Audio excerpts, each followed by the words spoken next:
안녕하세요. 예수비전 성결교회 안희한 목사입니다. 기독교 대한장로교회에서 차별금지법을 공식적으로 지지 선언했죠. 이런 부분들에 대해서 교단들의 이단대책위원회가 왜 잠잠한지 모르겠어요. 사실 이단대책위원들의 위원회의 역할이 뭡니까? 하나님의 말씀에서 어긋난 길로 가는 거, 이것을 막는 거예요. 이단 정죄가 주 목적이 아니라 이런 과정을 통해서 이단이 빠지지 않도록 막는 것, 또 이단으로 기울어간 사람을 돌이키게 하는 것, 이게 이단대책위원회의 본질적인 목적입니다. 그렇다면요, 작은 단체나 또 개인에게만 이단 정죄를 내릴 게 아니라 교단을 향해서도 또 커다란 단체를 향해서도 하나님의 말씀에서 어긋났다면요, 제대로 된 목소리를 내야만 합니다. 이런 면에서 왜 기장 측에 대해서 잠잠한지 이해할 수가 없습니다. 목소리를 내야 됩니다. 그래야 용기가 있는 겁니다. 만약에 기장 측이 말씀에서 어긋나는 것을 이렇게 주장하고 있음에도 불구하고 아무 말을 하지 않는다면 이단대책위원회에 대해서 신뢰를 가지기가 어려워요. 세력이 크고 영향력이 있는 단체를 향해서는 말도 못하는구나, 힘이 없는 대상들만 이단 정죄하는구나, 이렇게 평가를 받을 수가 있기 때문입니다. 기독교 대한장로회가 동성애 포함된 차별금지 법안 공식 지지 성명을 냈잖아요. 그 내용을 제가 읽어드릴게요. 모두의 평등한 삶을 위하여 차별은 금지되어야 합니다. 하나님께서는 세상을 지으시고 사람에게 고귀한 당신의 형상을 부여해 주셔서 모든 사람들이 더불어 아름다운 삶을 누리게 하셨습니다. 그 아름다운 삶이 파괴되어 당신의 백성이 억압받고 차별받을 때 하나님께서는 친히 구원의 손길을 펼치시어 해방의 길로 인도하셨습니다. 그 구원의 손길에 대한 신실한 믿음으로 예언자들은 과부와 고아, 이방인 등 사회적 약자들의 권리를 보장함으로써 하나님의 정의를 이룰 것을 선포하였습니다.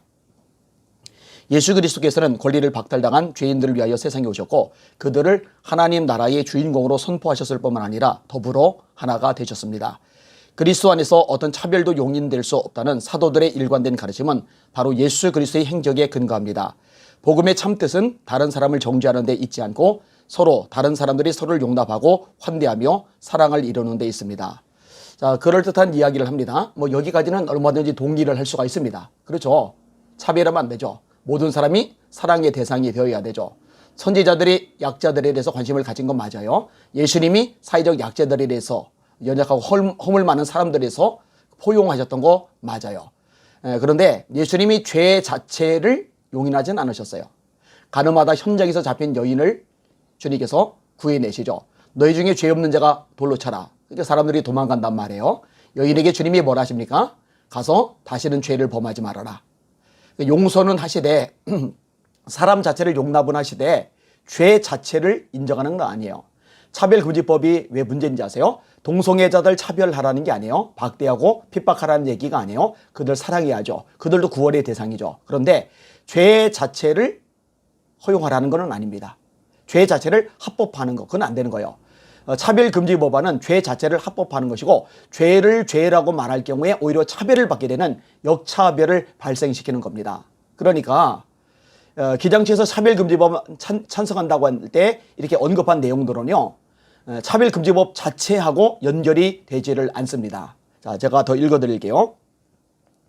모든 사람이 각기 존엄한 존재로서 그 어떤 조건에 의해서든 차별을 받지 않고 평등한 삶을 누려야 한다는 것은 오늘날 세계 모든 사람이 따르는 보편적 인권의 요구이기도 합니다. 인권이 참혹하게 유린당한 대전장의 참화를 겪은 인류는 국제연합의 세계 인권선언을 통해 보편적 인권을 전 세계인이 따라야 할 가치로 확립하였습니다. 뿐만 아니라 시민적 정치적 권리에 관한 국제규약 및 경제적, 사회적, 문화적 권리에 관한 국제규약을 통해 각 나라가 보편적 인권을 실정법 수준에서 확실히 보장할 것을 요구하고 있습니다. 나아가 어린이, 여성, 난민, 소수자 등과 관련한 각종 규약을 통해 인권 보장의 실효성을 높이기 위한 노력을 지속하고 있습니다.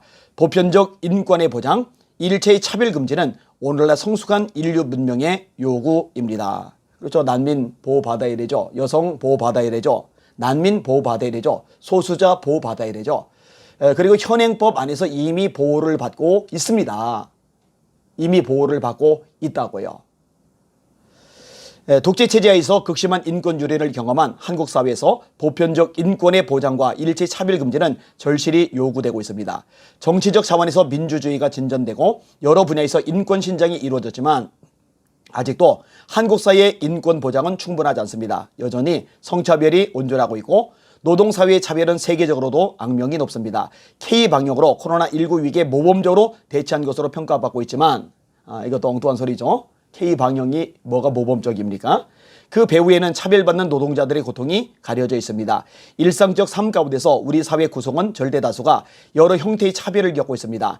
사회적 소수자에 대한 차별과 혐오 역시 심각한 수준입니다. 따라서 일상적 삶의 평화를 이루고 진정한 민주주의를 이루기 위해서 각종 차별은 철폐되어야 하고 누구에게나 완전한 인권이 보장되어야 합니다. 인권이 보장되어야 된다고 해서 차별금지법 통과시키고 차별금지법 통과를 통해서 동성애를 합법화하고 더 이상 죄라고 말할 수 없게 만드는 거, 그거는 아니죠.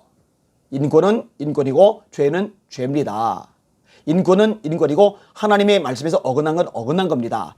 세계가 그렇게 흘러가는 것은 이해할 수 있다 쳐요. 뭐 유엔이 그렇게 흘러간다, 뭐 그럴 수 있다 쳐요. 국가인권위원회가 그렇게 흘러간다, 그럴 수 있다 쳐요. 진보단체들이 그렇게 흘러간다, 그럴 수 있다 쳐요. 그러나 적어도 기독교라면, 적어도 교회라면, 적어도 교단이라면 하나님의 말씀에 어긋난 죄까지 합법화시키는 처사에 대해서 동의하거나 지지를 선언할 수는 없는 겁니다. 이게 이단이죠. 잘못된 겁니다. 마저 읽을게요. 지난 6월 23일 국가인권위원회가 발표한 국민인식조사 결과에 의하면 국민의 88.5%가 평등과 차별금지법 위한 법을 지지하고 있습니다. 요거 엉터리 통계입니다. 엉터리 통계예요. 동성애 항목에 들어간 상태로 제대로 알리고서 통계를 내린 자료들은 검색해보면 많이 뜹니다. 국민들 대다수가 반대를 합니다. 왜 이렇게 교단이 거짓말까지 할까요? 그럼에도 불구하고 지난 10여 년간 차별금지법 제정이 여러 차례에 걸쳐 좌절된 것은 유감스럽게도 일부 종교계의 반대 때문이라는 것은 잘 알려져 있습니다. 다른 존재를 용인하고 받아들여야 할 복음의 정신이 정죄의 논리로 오도되고 있습니다. 다른 존재를 용인하는 것 당연히 용인합니다. 근데 죄를 용인하는 건 안 됩니다. 계속 반복합니다. 죄는 죄입니다. 죄와 싸우되 피 흘리기까지 싸우라고 히브리서에 말씀을 하죠. 오른눈이 범죄하면 빼버리라고. 두 눈을 가지고 지옥에 떨어지는 것보다 한 눈을 가지고 영생에 들어가는 게 낫다고 예수님이 말씀하셨어요. 이 죄에 대해서 성경은 굉장히 심각하게 다룹니다. 우리는 그 반대 이유가 성적 지향과 관련되어 있다는 것을 압니다. 그것이 신앙의 정통 안에서 논란의 여지가 있는 것으로 여겨지기 때문입니다. 신앙의 입장에서 이에 대해 앞으로 깊은 숙고와 더불어 견해를 달리하는 이들 사이에서 충분한 대화가 이루어져야 할 것입니다. No. 하나님의 말씀이 아니란 건 아닌 거예요. 하나님의 말씀이 옳다는 건 옳은 거예요. 이거는 대화의 여지가 없습니다. 대화에서 바꿔가고 고치고 이럴 차원이 절대로 아닙니다. 하나님의 말씀은 절대적인 겁니다. 이걸 버리면 기독교인이 아닙니다. 기장을 제가 왜 자꾸 이렇게 처리해야 된다고, 이 부분에서 강력하게 권고하고 또 시정하도록 요청해야 된다고 이야기하는지 아십니까? 이거 제대로 못 잡아내면요 미국 꼴 나기 때문입니다. PC USA 미국 장로회 차별금지법 동성애 다 통과를 시켰죠. 우리도 그 꼴 되는 거예요. 미국 선거에도 마찬가지죠. 우리도 그 꼴 되는 거예요. 지금 제대로 쐐기를 박지 않으면요 한국계 전체가 망가져 버릴 것이기 때문입니다. 마저 읽을게요. 자신의 의지와 상관없이 주어진 어떤 성적 지향을 두고 곧바로 정죄하는 태도가 과연 복음의 정신에 부합하는지 살펴봐야 합니다. 선천적이다 얘기하는 거죠. 동성애자들이 주장하는 거 그대로 주장하는 거예요. 아니에요. 자신의 의지와 상관없이 주어진 성적 지향이 아닙니다. 이건 자세히 다룰 시간은 아니니까 번역할게요. 예수 그리스도께서 이런 양을 찾아 나선 것은 한 영혼의 소중함 때문이었습니다. 자, 이런 양 찾았어요. 죄인이 돌아왔어요. 그럼 죄인을 찾았으면 그게 다냐? 그 죄인은 죄를 버리고 이제 말씀대로 살아야 돼요.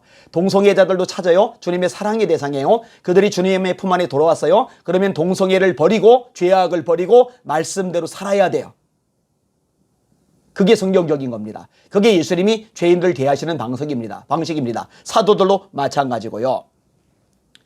한 영혼의 소중함을 아는 그 마음이 바로 인권 존중의 밑바탕입니다.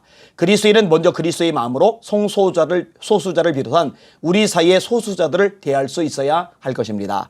사회적으로 차별받고 배제되어 온 이들의 아픔을 외면하지 않기를 바랍니다. 그리고 차별을 겪고 있는 사회적 소수자들, 나아가 어떤 이유로든 차별을 겪고 있는 모든 사람들에게 공평한 삶을 보장하는 법과 제도가 갖춰지기를 바랍니다. 제21대 국회는 평등 및 차별금지에 관한 법률을 반드시 제정하기 바랍니다. 이게 기장의 실체입니다. 우리 사회에서 평등과 차별 금지를 위한 가치 기준을 확립하여 불필요한 사회적 논란을 종식시키고 모든 사회 구성원의 공평한 삶을 보장하는 제도를 마련해 주시기 바랍니다. 한국 기독교 장로회 총회는 누구든 차별로 인해 고통을 받는 일이 없는 사회를 이루기 위해 끊임없이 기도하고 헌신할 것입니다. 예, 기도하고 헌신하되 차별금지법 통과를 위해서 기도하고 헌신하는 건 중단하셔야 됩니다. 각 교단 이단대책위원회 멤버 여러분들 부탁을 드립니다. 간곡하게 요청을 드립니다. 이거 걸고 넘어가셔야 됩니다. 만약에 침묵하시면 직무유기가 될 것입니다. 하나님의 말씀에서 어긋나는 거는요, 크든 작든 문제가 되는 거예요. 개인이든 단체든 문제가 되는 거예요. 틀린 건 틀리다고 말을 할 수 있어야 됩니다. 말씀에서 어긋나건 바로 잡아야 됩니다. 그렇지 않으면 한국교회가 죄로 물들게 되고 하나님의 심판을 받게 될 것입니다. 지금 대한민국이 굉장히 어렵죠. 한국교회가 굉장히 어렵죠. 이게 죄 때문이라고 생각하지 않으십니까? 성경이 분명히 말씀하잖아요. 죄 때문에 대가를 치른다고요. 잘못된 지도자를 세우는 것도 죄값으로 주시는 형벌 중에 하나입니다. WCC, NCCK, 이 기장 다 같은 패턴이죠. 이거 반드시 바로 잡아야 됩니다. 이 일을 위해서 방송을 들으시는 시청자 여러분들 열심히 기도해 주시고 목소리를 내주시고 주변에 널리 알려주시길 부탁을 드립니다. 그리고 이 기장에 속한 성도들은 항의하셔야 돼요. 강력하게 교회 측에 항의하시고 교단 측에 항의하셔야 돼요. 항의에 대해서 받아들이지 않는다면요, 결단을 하셔야 됩니다. 왜냐? 죄를 합법화하려는 이런 죄, 더 큰 죄, 이것을 방관하면, 이것을 잠잠히 구경만 하면 같이 죄에 동참하는 것이 되기 때문입니다.